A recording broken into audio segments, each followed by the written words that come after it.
మహేందర్ రెడ్డిని TGPSC chairman చేసి పరీక్షలు నిర్వహించి రకరకాల పేపర్ లీకులు కూడా జరిగినాయి. దాంట్లో నో డౌట్ ఒకే సెంటర్లో రావడం, ఆ కోర్టు చెప్పింది కదా అని అంటే కరెక్ట్గా 2-3 రోజుల కింద, ఈ తీర్పు కంటే 2-3 రోజుల కింద ముఖ్యమంత్రి రేవంత్ రెడ్డి చీఫ్ జస్టిస్ గారిని కలిసిన తర్వాత 2-3 రోజుల తర్వాత రిజల్ట్ వచ్చింది. ఇంకా దానికి సంబంధించినటువంటి ఒక టీజీపీఎస్సీ మెంబర్గా మొన్న రిక్రూట్ అయినటువంటి రెడ్డి గారు ఏది ముందే కూసింది అన్నట్టుగా ఇది క్లియరెన్స్ రాబోతుంది, ఇక నెక్స్ట్ గ్రూప్ 2 గ్రూప్ 3 ఉంది అని చెప్పి ముందే చెప్పేసిండు, జడ్జిమెంట్ కంటే ముందే. దాని ఆధారం కావాలని చెప్తా చూడ్రు.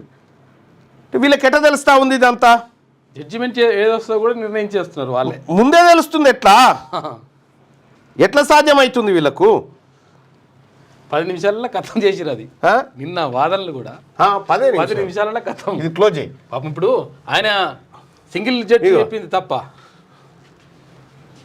ఇగోయినా ఎల్ వెంకట్రామరెడ్డి చెప్తా ఉండు, TGPSC speed up group 2 and group 3 recruitment process, waiting for high court division bench order on group 1 exam to release final list of selected candidates for group 1 and group 2. TGPSC today release notification for ఇగో చూసిరా ఎప్పుడు September 21 తారీఖు రోజే, September 21 తారీఖు రోజే TGPSC today released notification for group 2 certificate verification for existing. వీళ్ళకి ముందే ఎట్లా తెలిసింది ఈ తీర్పు వస్తుందని? గ్రూప్ 1 రద్దు తీర్పు, సస్పెండ్, హైకోర్టులో టీజీపీఎస్సీ ర్యాంకర్ల కూరట.